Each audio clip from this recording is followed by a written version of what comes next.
Personas con discapacidad auditiva podrán realizar gestiones en instituciones públicas sin la necesidad de ir acompañadas por intérpretes. Las oficinas públicas contarán con un sistema informático desde el cual los intérpretes ofrecerán sus servicios en línea.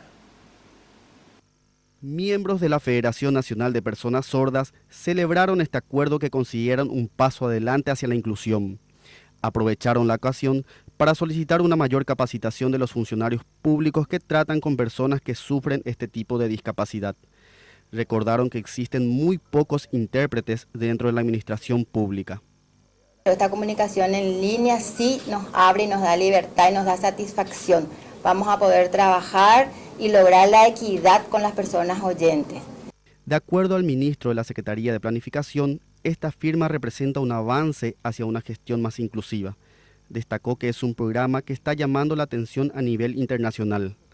El centro de relevo tiene que funcionar los 7 días a la semana, los 365 días al año como referencia. El uso de la tecnología de información y comunicación es una apuesta más del sector público para facilitar y lograr lo que todos queremos, que es la inclusión efectiva.